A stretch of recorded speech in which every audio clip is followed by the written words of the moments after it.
Hello, and welcome to the Nonfiction Authors Podcast. I'm Carla King, your host, and before we start, I'd like to invite you to go to the freebies tab at nonfictionauthorsassociation.com to check out our free reports. We developed these reports to help you figure out things like ISBNs, distribution, optimizing book sales on Amazon, generating book reviews, growing your email list, and we provide checklists on things like publishing and book launches. Now stay tuned for this week's guest. Hi, everybody. Today we're talking with Victoria Strauss from Writer Beware about how to identify and avoid common scams that target authors. But first, this podcast is brought to you by the Nonfiction Authors Association, a supportive community where writers connect, exchange ideas, learn how to write, publish, promote, and profit with nonfiction books.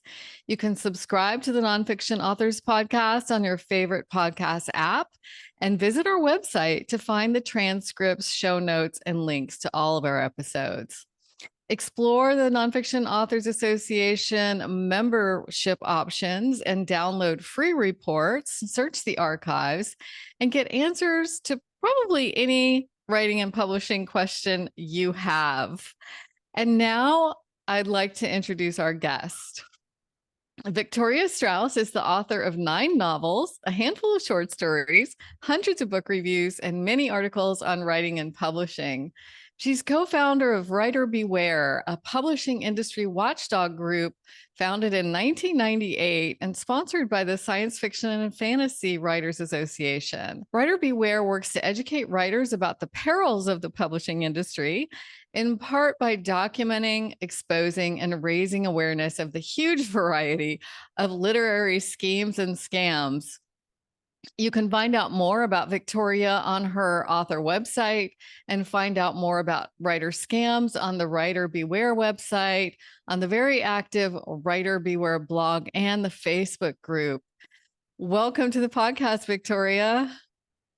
For having me. I've been tracking you for so long, and I want to thank you so much for doing all the good work that you do.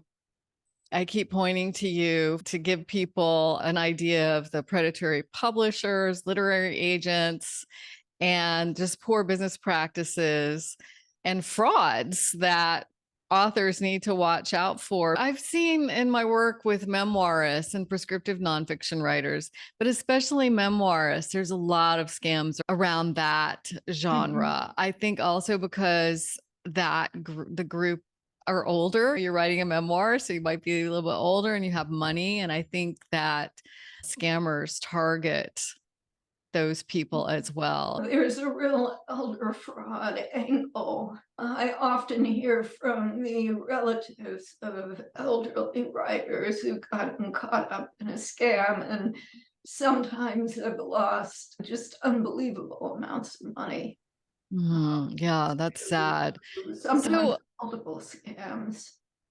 Multiple scams, really? Mm-hmm. By the same people or by different people? By different people running the same kind of scam. One of the things that makes for a successful scam is having a good grasp of writer's psychology. The most successful scammers are the ones that don't only appeal to the hopes and dreams, but try and establish personal relationships with their victim, get into their personal lives. What are some typical signs of a scam? One of the most common signs right now is an out-of-the-blue solicitation for marketing or to republish your book or to represent your manuscript to traditional publishers. Reputable companies, reputable agents, reputable PR companies don't generally cold call writers. But for the most common scams right now, that's the main way that they get clients.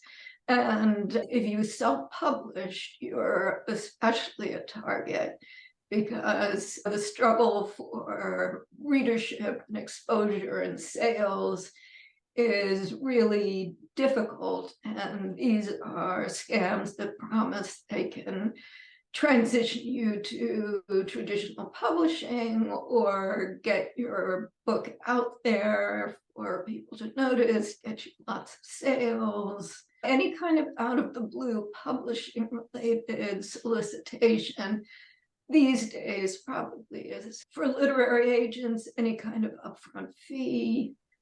For publishers, also, there are genuine hybrid publishers that charge fees and aren't scams, but there are also a lot of scam publishers that charge fees, so it can be hard to tell the difference. Hybrid publishing, also called custom publishing or subsidy publishing, is a legitimate way for you to publish your book and hand it off to somebody. And it costs about 4,000 at the very lowest end, but mostly about 8,000 to 15,000. But I've been shocked at people who are telling me they're getting calls and they say, oh, they'll do it for 35,000 or 55,000. I'm just like, oh my gosh, no. Mhm. And whatever price they quote initially, you wind up spending much more because there are always add-ons and extra services. And I know when we're poking around the web, and I've done this before, I poked around the web and I say, okay, I want to see this self-publishing guide from this company, a self-publishing guide from that company. So then I've got my email out there, and all of a sudden I'm getting phone calls, right? I personally haven't gotten a phone call from a legit company. Is there any legit company who's going to call you after you put in your email address? Probably not. If you're looking for assisted self-publishing, there are definitely non-scam companies that advertise on the web, but they do sell their customer information. I think many of the scammers buy those leads. Anytime you give out your phone number or contact information, you run the risk of scammers getting hold of that information, and then you're targeted with sometimes really high pressure type sales calls. I have one company who continues to call me after several years of me asking them to take me off their email list. And I'll just name that company. It's the Author Solutions tribe with Ex Libris and Trafford and Author House and Balboa and all of their self-publishing imprints. It's tough. They really tug at your heartstrings. Your book could be a Hollywood movie. Just for another $50,000, we can get it in front of the screenwriters. Yeah, and don't get me started on the Author Solutions. They really pioneered these kinds of hard sell sales tactics and overpriced junky marketing services that cost a fortune and don't do too much for you. And I am positive that they sell their customer information. Some of the scams that I've been seeing lately center around literary agents reaching out to people, and they feel very honored because that's the dream, right? You can never say never, but literary agents really don't, as a rule, cold call writers or reach out to them directly. They're swamped with submissions, don't have much reason to go out there and look for more clients because the clients come to them. Any out of the blue phone call or email that you receive from someone saying they're a literary agent, sometimes it's an impersonation. Sometimes it's a fake agency that's a front for a marketing scam or a publishing scam. And if you respond to this wonderful offer of representation, you're told, yeah, it's commission only, you don't have to pay us a cent, but in order to get this service, you have to buy this or that other service, which conveniently, they know where to refer you to do that, and that is the scammer for which the fake agency is a front. I would say by far the greatest number of emails I get are from people who've been approached by fake literary agents. You also have a section on your website that has suggestions for legal recourse should you actually get caught in one of these scams. Besides getting a lawyer, is there any easy thing you can do to get money back, to help with rights, or anything that you've given up? Generally speaking, rights are not a concern with most scams because they're not interested in your work, just your money. So you don't need to fear that they're selling your book rights in some obscure foreign country, or that they're going to publish your book under somebody else's name. They really just have no interest in your work. They only want what you can pay them. And if you don't pay them, they have no interest in you. If you pay by credit card, you may be able to get some money back that way. Never pay by wire transfer or bank apps like Zelle, because those transactions are not reversible usually. If you wire money, you probably lost it. Many scams come from overseas, so they're very difficult to pursue legally. That's one of the things that enables them to be so brazen, because their location insulates them from consequences. I always encourage people to report scams as widely as possible on the Writer Beware website. There's the BBB, there's the Internet Fraud Consortium, there's the FBI, your state attorney general. A single complaint is probably not going to do anything, but if there's a volume of them, it may spark somebody's interest.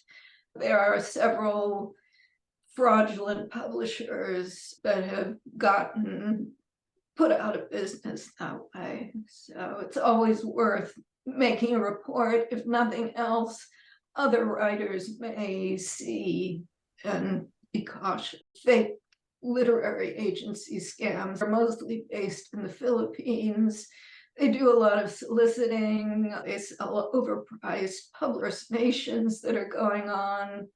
They may take money and run, or they may publish your book and then you never hear from them again. You never get royalties or sales statements. It's a type of scam that's extremely prevalent right now, but it's only one type of scam that you may encounter. If you contact us with the name of a company or an individual, and there's something about them in our database, we'll let you know. And you blog about those sometimes too. And I just want to say that it's interesting because I do know of custom publishing services who are in the Philippines who are great. It's a global world now. I'm living in Chiang Mai, Thailand for a while right now, and there are a bunch of really legit people here who are doing things. It's a lower cost of living, and they can afford to undercut European and American prices. Yes, there's a very particular reason that all these scams are located in the Philippines, and it is because Author Solutions, sometime in the mid-2000s, outsourced a lot of its production and sales work there. And some enterprising people saw, well, this is a lucrative business, we will set up on our own, except much more exploitive, much more overpriced, etc. And as these businesses prospered, other people saw how well they were doing and got involved. So there are now hundreds of these companies, and it's like a little business niche there. But it all stems from the outsourcing work done by Author Solutions, and also tape publishing and some of the other pay to publish US-based companies. So yeah, you're absolutely right. There are great services located overseas. I don't mean to say that an overseas company is necessarily dishonest or a scam. It's just a very particular phenomenon. These publishing marketing companies in the Philippines. Wow. So they were trained because they were outsourced employees or Yeah, consultants. yeah, and it's an entrepreneurial thing. It's a Mhm. way for people probably in underpaid jobs in author solutions call centers to take the initiative and have their own businesses, make their own money. The problem is many of these businesses are fraudulent and, Okay. and yeah, And you're and right. There's little recourse if the money goes out of the country, it's really gone. And those are just standard phishing, anti-phishing techniques, phishing techniques. It's to look at the email address and to look for the spelling errors, to look at the price and not jump in and look at also that heartstrings marketing, right? we'll take your book to Hollywood, we'll make you a bestseller. It sounds too good to be true. Mhm. It probably is. And also sometimes just doing a web search will give Yes. you a lot of information if there, because many, let's say, less than optimal companies have a lot of complaints online. They do. Sometimes I've researched a company and Writer Beware site has popped up. So, yay, thank you so much. You really have been on the front lines for us all these years. You've actually brought in the FBI and brought in law enforcement to shut these places down. And you've been doxxed and threatened and everything. It must be a little frightening. Yeah, it's certainly not pleasant to be sued or to get death threats or have your home address on social media. But I'm sometimes surprised how little of that I've suffered over 20 years and doing everything that I do to expose scammers. I've been incredibly supported by the Science Fiction and Fantasy Writers Association. I absolutely couldn't do it without them. They help with legal defense. I'm able to go to them for legal advice. They support Writer Beware publicly and behind the scenes. It really enables me to do what I do. It's a wonderful service. But as you said, you can't keep up with it all. So if a company or an agent or the service is not on your writer beware watch list, or you haven't blogged about it yet, does that mean they're reputable and you can trust them? No, No. unfortunately, it's Silverware has limited person power and it's impossible to catalog all of the schemes, scams, and pitfalls that are out there. So if you don't find it on Writer Beware, you definitely can't assume it's danger free. The more you know about how publishing should work, the easier it will be for you to recognize a bad actor when you encounter one. So educate yourself. Thanks for that. I'm all about education. And I do find in general that the people who get caught in these scams are people who rush in without learning about how publishing works. So that is an awfully good point. That's often true, or people who've just been submitting for years, especially people who self-published and maybe had unrealistic expectations of what it could achieve. Frustration drives a lot of mistakes. I think it drives people into the arms of scammers often.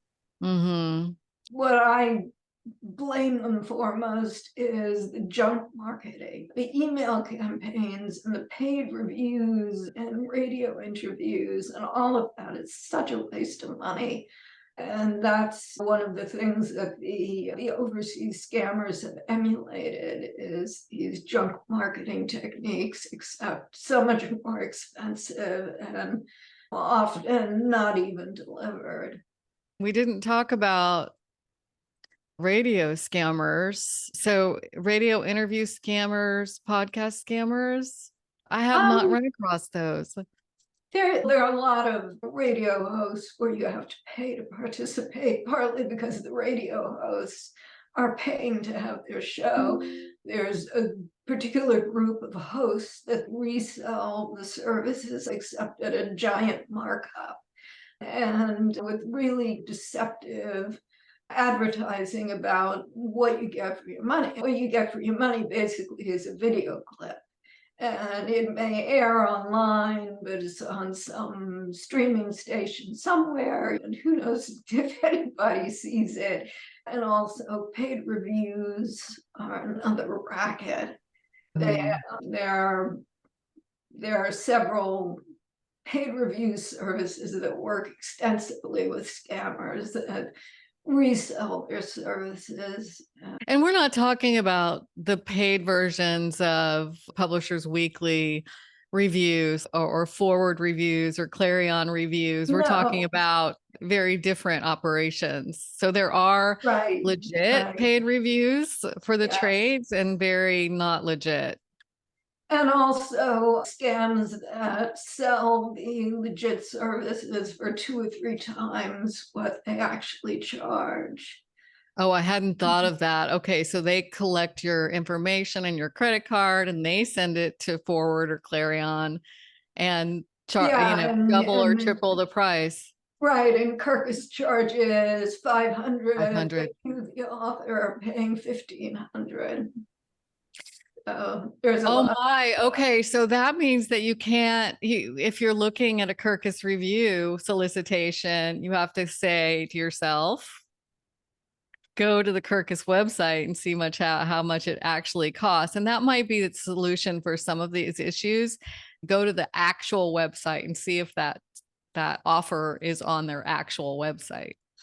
Yeah, it amazes me sometimes how willing writers are to accept at face value whatever it is they're offered. If you were hiring someone to redo your kitchen, wouldn't you research them and ask for references?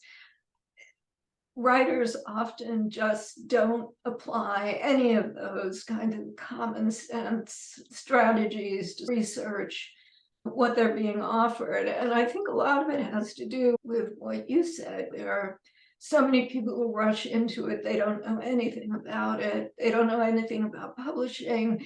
If you don't know a lot about publishing, it may seem perfectly normal to pay for all this stuff, fee for service.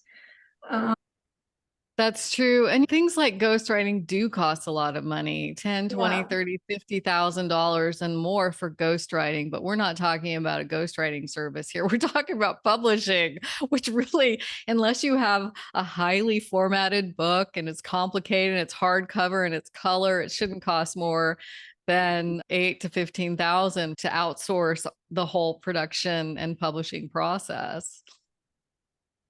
And often it's all the bells and whistles that are added on, like It's the the reviews, it's the promotionals. marketing, it's the promotion, it's the radio talks, it's the get it Right. in front of an agent for traditional publisher, it's a get it in front of the podcasters.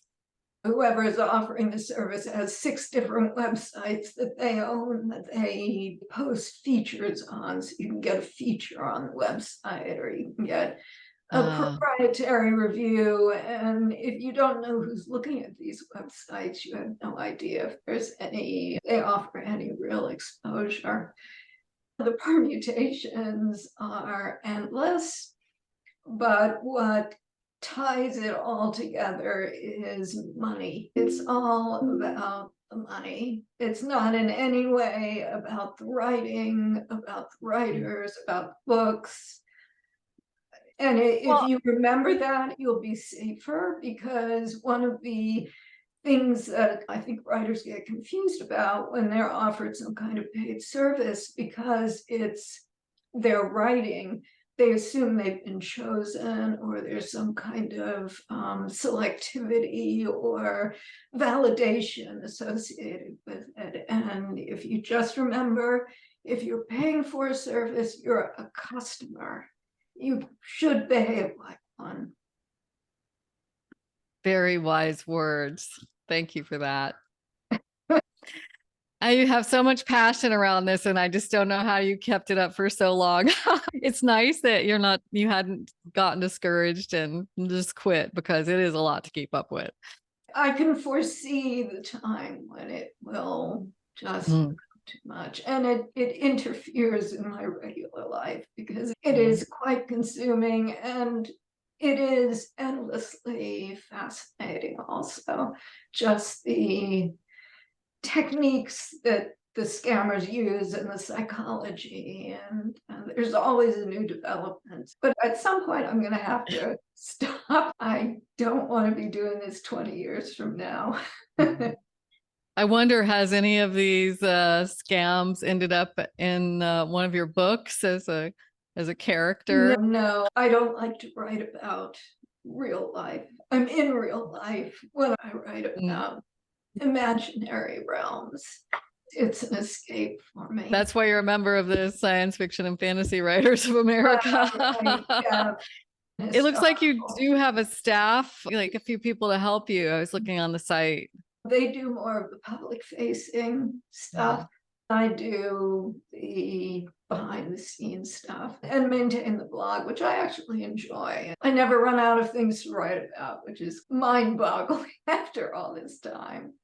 I really do see progress, because when we started, there was very low awareness of scams, not just among writers, but in the publishing industry as a whole. You know, it was in this rarefied realm that just really wasn't affected, but that's less true now, and especially now that there's so much impersonation going on. So you see now literary agents with warnings on their websites. Several of the big publishers have fraud warnings. So there's a much greater level of awareness, and I do think that Writer Beware has been instrumental in that. We all, as authors, especially the services companies, I'm sure they appreciate you so much for helping separate them from the scammers. What is the best way for authors to connect with you if they suspect a scam? Of course, they should comb through the website, use the search button, and look at your blog, and maybe go to your Facebook group. Is maybe the Facebook group the first stop, or is your email the first stop? What do you suggest? I know you must be just overwhelmed with emails all the time. So I can't always get back quickly, but I always do respond. Thank you so much for being on the podcast today, Victoria. And we'll provide links in the show notes and keep up with you on the Writer Beware blog. Well, thank you so much for talking with me and giving me the opportunity to get the word out. Really appreciate it. Thanks for listening to this episode of the Nonfiction Authors Podcast. You can find the transcript, show notes, and links for this episode on the Courses and Events tab at nonfictionauthorsassociation.com. While you're there, please check out our membership options. We've negotiated discounts for our members that can more than pay for your membership fees, such as 20% off editing and 10% off audiobook production, 33% off our master courses, discounts for printing, publishing, and website development, and discounts from Office Depot as high as 80%. We send out an author advisor email every Friday that includes media leads to everything from periodicals to podcasts where you can promote your book. Members can also participate in our very popular mastermind group we call the Author Brainstorm Exchange, and you'll get access to our private community too. We have a year-round Nonfiction Book Awards program, an annual Nonfiction Writers Conference, classes, and master courses on book marketing, book publishing, and book promotion, all of which come with optional professional certification for author assistants, consultants, coaches, and others who help authors succeed. There's a lot more to explore at nonfictionauthorsassociation.com. We hope to see you there.